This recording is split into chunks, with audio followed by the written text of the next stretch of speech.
In the modern age, the left has elevated change into a creed. It is no longer treated as a condition of life, but as a sacrament. Every alteration, no matter how trivial or destructive, is hailed as progress. The faith is simple. What is new must be better. What is old must be cast aside. It is the liturgy of those who lack memory, chanting that history bends in their favor while dismantling the very structures that gave them stability. This belief thrives among the low-minded who mistake novelty for greatness. They celebrate upheaval not because it yields improvement, but because it distracts them from their emptiness. One sees it in the activist who topples statues without building monuments of his own, or the bureaucrat who imposes regulations that hollow out communities while claiming moral grandeur. Change becomes a mask for weakness, a way of cloaking impotence in the language of destiny.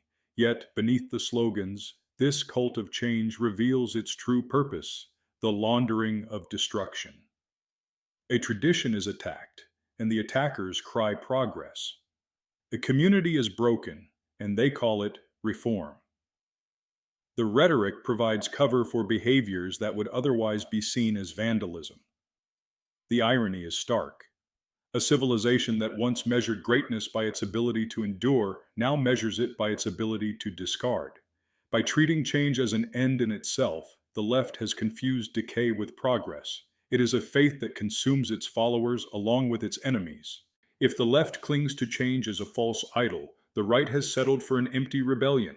Lacking a vision of its own, it defines itself by negation. When the left cries for change, the right reflexively answers with resistance. Yet resistance without direction is no philosophy. It is inertia dressed in moral garb. This habit has bred its own form of foolishness. Some have come to treat stagnancy as a virtue, mistaking the mere preservation of present conditions for wisdom. They praise stillness as though it were stability, forgetting that stability requires growth. In their hands, tradition becomes a museum piece, preserved under glass rather than lived and carried forward. One can see this most clearly in the way the right speaks about culture. Where the left proclaims novelty as liberation, the right often insists that nothing should change at all. But a refusal to move is not strength, it is a confession of weakness. A civilization that stops building begins to rot, and rot is no less destructive than reckless upheaval. The tragedy is that this reaction plays into the left's hands. By opposing change in every form, the right affirms the premise that progress belongs solely to its enemies. It concedes the higher ground and leaves itself to fight on the defensive. Without a vision of what progress ought to mean, the right surrenders its ability to lead. It becomes an echo, speaking only in reply, and replies never shape destiny. The word progress has been poisoned. To many it means only the upheavals of the 20th century, the cultural destruction of recent decades, or the parade of technological toys that leave people more alienated than before. Yet progress itself is not the enemy. The mistake lies in how it has been defined and pursued. Progress is possible, and it is desirable. It does not mean discarding everything inherited, nor does it mean clinging blindly to what already exists. True progress is the ordered movement of a people toward greater fulfillment, a steady ascent that answers to real human needs rather than the whims of ideologues. Without it, society stagnates. With it, civilization flourishes. This requires clarity about the goal. Progress is not measured by novelty or preservation alone, but by whether life grows richer in meaning and more secure in its foundations. A society that builds grander cathedrals, strengthens families, and provides peace for its members is advancing, even if its technologies are simple. A society that multiplies its gadgets while dissolving its bonds is regressing, no matter how many satellites it launches. The left has claimed the word progress by confusing it with movement, while the right has abandoned it altogether, mistaking skepticism for wisdom. Both errors leave a void. That void must be filled with a higher vision. To reclaim progress is to recover the possibility of building again, to aim not at change for its own sake or at stillness, but at the rising satisfaction of human needs ordered toward greatness. If progress is to be reclaimed, it must be defined in terms that resist corruption. The most direct measure is whether the real needs of people are being met, not the passing desires of a restless age, but the enduring necessities that shape a meaningful human life. Progress, then, can be understood as the increasing fulfillment of these needs for an increasing number of people. When more men and women can eat well, sleep in safety, find belonging in community, and ascend toward higher callings, society is advancing. When these things are eroded, no rhetoric of change or reform can disguise decline. Technology enters this picture only secondarily. A discovery has value only to the extent that it strengthens this fulfillment. The steam engine was progress because it multiplied abundance, not because it was new. Vaccines were progress because they protected life, not because they were clever. The standard of judgment must always be whether a tool or system helps more people live more fully across the span of needs. This way of speaking restores clarity. It prevents us from praising change that hollows life or condemning stability that enriches it. Progress is not chaos, and it is not paralysis. It is the measured expansion of human flourishing. Without this grounding, societies will continue to mistake gadgets for greatness and confusion for vision. With it, they can orient their energy toward something lasting, a growth that honors the human being in all his dimensions. To understand which needs must be fulfilled, we can turn to Abraham Maslow's hierarchy. Though born of 20th century psychology, the framework still carries weight. It orders human needs from the most immediate to the most transcendent, showing that fulfillment is layered. Food and safety form the base. Belonging and esteem rise above them. At the summit stand meaning and transcendence. This structure rescues us from confusion. A society that boasts of abstract ideals while leaving its people hungry is not advancing, nor is a society that multiplies wealth while corroding family bonds. True progress is cumulative. Lower needs must be secured if higher ones are to flourish. A nation without security cannot produce beauty, and a culture without belonging cannot sustain faith. The hierarchy also reveals why our age feels hollow. Material abundance is at hand, yet higher needs remain unmet. Many live surrounded by luxuries while suffering isolation and purposelessness. By mistaking comfort for fulfillment, modern society has stalled on the lower rungs. To reclaim progress, each level must be addressed in turn. The ascent is not optional. It is a map of human flourishing that cannot be evaded. The political movements that despise it, whether by idolizing material plenty or by scorning spiritual aspiration, leave their people incomplete. Progress worth defending is the steady upward movement through the hierarchy, so that the safety of the body, the unity of the community, and the majesty of the spirit are all bound together. Progress depends on more than individual striving. Needs are not fulfilled in isolation, but in community. A man can work tirelessly, yet without others to share the burden, his effort withers. Cooperativity is the condition by which true progress is measured and secured. This principle is harsh in its clarity. When one group chooses to build together and another refuses, the builders advance. Those who refuse are left behind. In every age, there are those who despise the common good, demanding to be carried while offering nothing in return. They are anchors on the ascent. To prioritize them is to betray those willing to labor toward the higher rungs of life. The logic is almost primitive in its simplicity. A man extends his hand in help. If the other grasps it, both rise. If the other spits in his face, he forfeits his place. Civilization has no obligation to carry saboteurs. Its duty is to those who cooperate in its work. Progress is never distributed evenly. It belongs to those who join the climb. Here lies the unspoken truth. Advancement is not universal. It is selective. Progress can only be shared among those who build it. To demand otherwise is to confuse charity with suicide.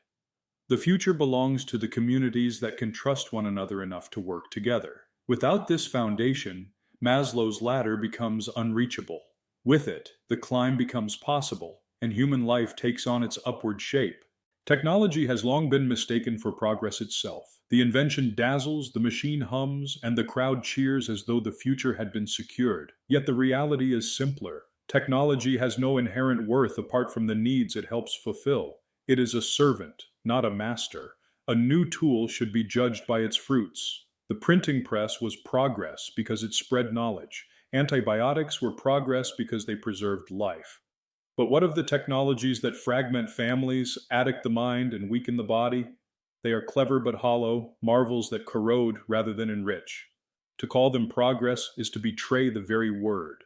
This distinction matters because societies often mistake abundance of devices for abundance of life. The screen proliferates, but conversation dies. The algorithm sharpens, but imagination dulls. The measure must never be the sophistication of the tool, but the elevation of the person. When technology serves the hierarchy of needs, it has worth. When it undermines those needs, it becomes a parasite wearing the mask of advancement. Properly understood, technology is a derivative good. Its value lies downstream from the greater goal of human flourishing. It is the bridge, not the destination. To enthrone it is to worship the means while forsaking the end.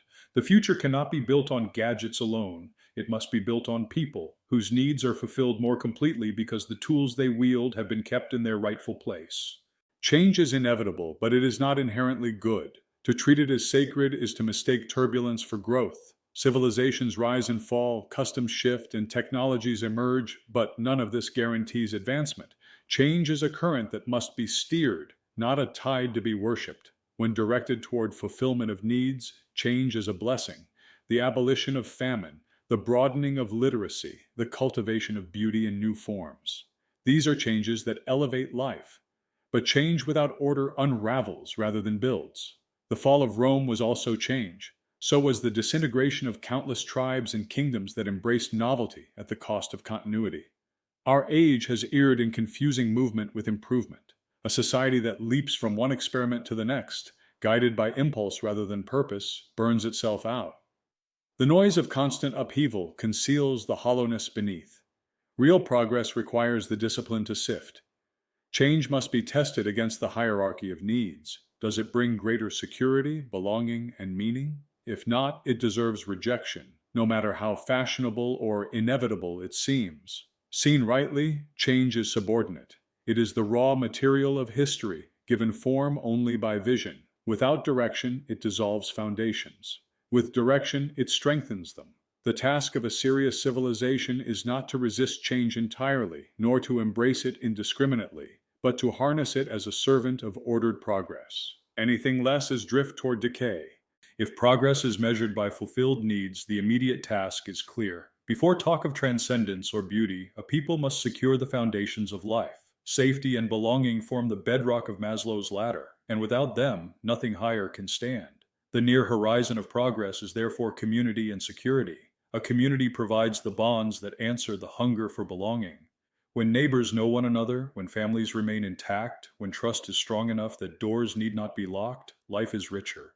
This richness cannot be replaced by wealth or substituted by technology. It is the first true step out of isolation. A man with friends and kin is stronger than a man with 1,000 gadgets. Security is the partner to community. Without it, even the closest ties strain under fear. Crime, disorder, and uncertainty corrode the spirit, dragging people back down the ladder. The right to walk freely, to sleep without fear, to raise children without the shadow of chaos. These are not luxuries. They are the precondition for everything higher. Communities that take these tasks seriously gain momentum. They create enclaves of order in a chaotic age, places where trust grows and meaning takes root. This is where progress must begin, by rebuilding the smallest circles of human life until they can bear the weight of larger ones. To attempt higher aims while neglecting these foundations is folly. Without security and belonging, no civilization can ascend. When the foundations are secured, the higher purpose of progress comes into view. Man does not live for bread alone. Beyond safety, beyond community, he hungers for beauty and spirit. These are not ornaments added after survival, but the crown of the hierarchy, the marks of a people who have moved beyond mere subsistence into greatness. Beauty gives form to order. A city with safe streets but soulless buildings still falls short of true advancement. Cathedrals, gardens, music, and ritual bind generations into a shared vision that transcends the present. They remind a people that they are more than consumers or survivors. They are stewards of a heritage and participants in a destiny. Without beauty, even abundance grows stale. Spirit crowns beauty by giving it direction. A civilization is highest when it sees its life as bound to something greater than itself. Faith, reverence, the pursuit of transcendence. These elevate human life beyond the horizon of material satisfaction. To fulfill this need is not to escape the world, but to sanctify it. The distant horizon of progress is therefore not a utopia of gadgets or comforts. It is a people united in aesthetic and spiritual life, secure enough to rise above survival and bold enough to seek meaning. When communities ascend to this level, they no longer drift with the currents of change. They shape their course with clarity, binding survival to majesty and time to eternity. This is the summit toward which progress must climb,